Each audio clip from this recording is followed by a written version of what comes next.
Hello everyone, welcome to another episode of Music of the Week. As pretty much always 6 albums to go through, so we're going to go through the 6 albums. We begin with the band whose lead singer writes a comic book series on the side. No, it's not Gerard Way of My Chemical Romance, it's Claudio Sanchez of Coheed and Cambria, and the new Coheed and Cambria album Factus Act 3, The Father of Make-Believe.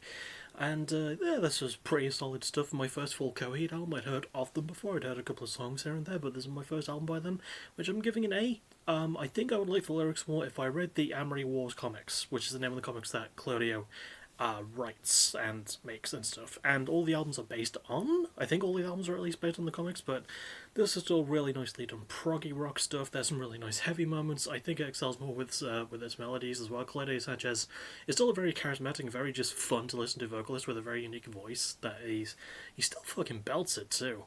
And, yeah, I was a bit surprised that this band has been around since 1995 when I looked this up. I thought they formed in, like, I don't know, at least 2001 at the, like, latest, but, you know, well, earliest rather. But, yeah, really good stuff, great performances from the band. I do like the story revolving around the usual stuff, even though I don't read it. But the production's also quite good, too. I think it was handled by the band. It was. I'm just checking my notes here. Yeah, done by the band. Solid pacing as well. I do feel like it can sort of maybe drag a tiny bit near the end, but it does also include enough interesting stuff to justify that. And yeah, great production, great performances, good writing, good riff work. I like the guitar solos, I do wish there was more. I like the keyboard and synth heavy work as well, that's really good. Yeah, overall, just really enjoy this one. Next we have one I really wasn't expecting to like. This is Courting with their new album Lust for Life, or How to Thread the Needle and Come Out the Other Side to Tell the Story. Well, so I wasn't a huge fan of their last one. I think a lot of critics would agree that their last album, which was I think called Brand New Name or something like that, it was, again, I'll like fix it in post. I think a lot of people didn't like that one, but like this one's actually got a fair bit of acclaim. I'm only giving it a B plus because I really didn't think I'd like it. I think it's just because the last one left such a bad taste in my mouth because of what it could have been. Like, the band's performances are really good here, as they were on the last album. The production I think I had the most problems with, but that seems to have been fixed for this one, which is weird because the production on their last album was handled by the band's lead singer Sean Murphy O'Neill. But this album is also shorter than the previous one and gets a lot more done. And really liked the, well, okay, sort of like the lyrics. There's sort of like a loose concept based around relationships, but at least the themes are coherent and you can actually understand what's going on. I like that there's more of an indie folky vibe to things as well, even a bit more of a post-punky sort of feel, which I think really helps. The band are just effortlessly charming too, for a weird reason. Production's pretty good, and pacing is solid as well. I do think maybe a couple of moments can... a couple of songs can feel a bit weird in terms of their length. The closing track is, I think it's over 8 minutes long or something like that, and it doesn't really do a whole bunch with what it has. Again, that's something I'll like correct in editing, but yeah, I feel like they could have done more with it, but for what it is, there's still a lot of really good moments, and I was actually quite surprised I liked this one as much as I did. You know, I think maybe the next one could probably rank higher than this one. So yeah, really enjoyed this one and wasn't really expecting to. Next we have Clipping and their new album Dead Channel Sky. So this is a very interesting project as it's sort of a trio which consists of 2 producers and 1 like rapper. The producers are Jonathan Snipes and William Hudson, and the rapper and the main frontman is Daveed Diggs. Tony winner Daveed Diggs, who won a Tony for his double role in the musical of Hamilton. Yeah, that guy has fronted a hip-hop band since like the mid to late noughties, and it's pretty good stuff. I'm only giving it a B plus because this is a band sort of listed as like experimental hip hop, but like with some horrorcore elements. And I didn't really feel the horrorcore stuff. I wasn't really scared or put off by this one, which is weird because I feel like it could have been. There's some good lyrics about like the uprising of technology. Let me see if I can find a bit more about it. Yeah, technology leading to humanity's collapse. But I wish they were a bit more consistent with the theme, but even though I can't deny that the band does have the charisma to pull it off, especially Daveed Diggs, like, he's just on fucking point, to be honest. Really good production too from Snipes and Hudson. They are a really good duo, and this is my first time I think listening to either of them because this is my first Clipping album too. So really enjoyed that. My hair.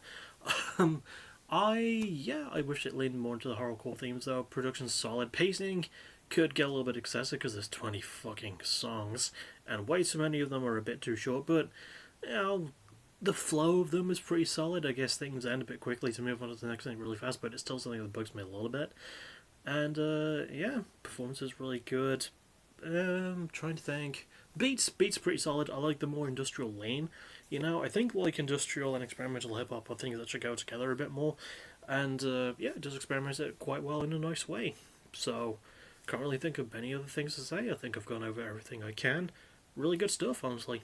Next, we have what is technically the debut, I guess the obligatory debut. I say technically because it's a band called Static Clone, and their first album titled Better Living Through Static Vision. It was formed by a guy named George Hirsch, who used to sing in a couple of other Philadelphia hardcore punk bands, specifically a band named Blacklisted, which I think was the one he's best known for. I'm going to want to B+. I think this is some really good noise-laning punk, especially. It's not something I bring up in my original review. But yeah, really good, like, thick and dense riffage, especially in terms of production as well. It actually pays good attention to the guitars. It doesn't feel, like, too murky either, you know, which is really well done. The band are pretty good, and George's vocals have, like, that sort of grit that reminds me a bit of Matt Corvette from, like, Piss Jeans. I love that punky style. That's just my sort of thing. Like, Chuck Reagan, excuse me, not George Reagan. That's Johnny Three Tears Rolling from Hollywood Undead. Chuck Reagan from Hot Water Music, like that sort of style. There are some pretty good lyrical themes about isolation and loss, and, you know, they're pretty darkly written, but they fit the mold quite well, you know, and, yeah, pacing is pretty good as well. There's a lot going on, but it balances everything quite nicely. So, yeah, really good first effort from this new project from someone who's done this kind of thing before, and I like it when a project like this is able to really, you know, sort of like take on its form and do well. Especially for someone who's been doing this kind of stuff before. It's just really good to see. Next we have Steven Wilson with The Overview. This is a solo prog rock musician, and unlike Code and Cambria, this is the boring kind of prog rock made to impress a specifically snooty subsect of enjoyers of the genre, which is why I'm giving this album C+. So I think the instrumentation is decent. It does like a bit of bite, but I sort of enjoy it, I guess, as it is. I think Steven, he tries to give it a go, I just don't think he has a ton of charisma. And I feel like the pacing is a bit of a dickhead, because there are 2 songs, technically speaking, but one song is split into 8 segments, and the second one is split into 6 segments, so there's actually 14 songs. But Steven decided to just be a cockhead about it. I think the production is a bit overdone, and I hate the lyricism, because what the overview is, it refers to something called the overview effect, which is actually like a beautiful thing about, you know, when astronauts are in space and they look at Earth and they just like think about how lucky they are to have the things on Earth, you know, how beautiful it all looks, right? And I didn't really get that, because if you're going to write about something like that and try and turn it into a concept, at least make a story out of it, you know. I've heard my fair share of like sci-fi leaning stories from Mad and stuff, and they've actually usually turned into something a bit more exciting. I mean, there's just not really a lot to it, which is weird because it tries to be deeper than it is. It's just not really any depth worth digging into for it, especially for me, which is weird because it's got a ton of acclaim, but like I think it's specifically to people who don't know good space-leaning prog rock, and this isn't that. It's not terrible, it's just so beige, for lack of a better term. It feels like such a beige album. And finally, we have Whitechapel with their new album, Hymns in Dissonance.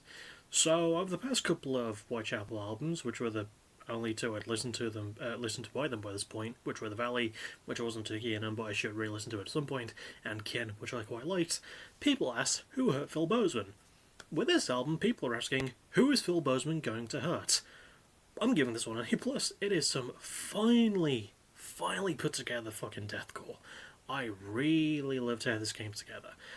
This has an actual great concept to it, which is about a demonic cult leader who wants to open a portal to hell by committing various horrible sinning actions. Fun. The writing is fantastic at telling the story in such a malicious way, but something that feels like really forward-thinking. in a way too. I think that's really inherent in the instrumentation as well. It is super heavy like the earlier stuff was, but it has sort of the emotional depth and like maturity that the last couple of albums have had. It's just a really great mix in terms of production, especially. Love how organic it feels, but there's like a lot of polish too. But it doesn't feel overdone. It feels just the right amount of detailed. I just love how it's put together. Band performances, can't really complain there. All three guitarists kill it. Phil Bozeman still sounds like a fucking demon on the microphone. But my favourite addition might be Brandon Zaki, who's the band's new drummer who joined last year. This is the first album with the band. He fucking kills it. He's so, so good. Really good work from him for his first effort, and like great way to fit into the mold, especially for this like new style attempt. That takes some serious chops. And let's see, production, lyrics, performances, pacing is fucking great too. Yeah, really heavy instrumentation. But I like that it includes melody parts, and there's even like some grindy elements and black metal elements that I want the band to include more of, because holy shit, that mixed with deathcore, it fucking works. And pacing is fucking great too. I love the experimentation. There's a lot of risk taking. All of it pays off. Honestly, early contender for at least my top 30 list. Holy shit! I was definitely looking forward to this album since it was announced, and it definitely lived up to the hype in my opinion. Pretty much no problems with it. Absolutely worth checking out. Amazing shit. Next is favourite album cover and favourite song. Favourite song I'll give to Mary of Mercy from Coheed and Cambria's Vaxxus Act 3. It's just a really sweet song. I just like how it's written. It's just very uplifting. I think it's like a love song, and I think it refers to some of the characters in the comics.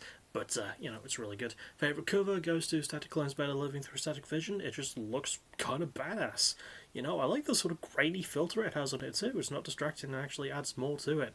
And also, good, like, contrast of something dark happening in the foreground, in this case, a car on fire exploding, and just a really nice, bright-looking background. It's just good work. And now for the stuff I'm going to be listening to for the weekend, and then hopefully covering next week. So we have Bloodywood with New Delhi, Cradle of Filth with The Screaming of the Valkyries, Dutch Interior with Moneyball, The Lottery Winners with KO. It could just be pronounced Coco, I don't know. Our Wake with The Return of Magic, and Weather Day with Hornet Disaster. I don't know what Hornet Disaster is, but it sounds terrible. And that'll do it for me. Next thing I'll see you for will be tomorrow night, the return show after War of Attrition, and that's pretty much it. And then possibly more Yakuza Like a Dragon on Saturday. I gotta get back to editing that Let's Play though. But I'll see you all tomorrow, and hopefully Saturday too. And as always, thank you for watching, you're awesome. Bye bye.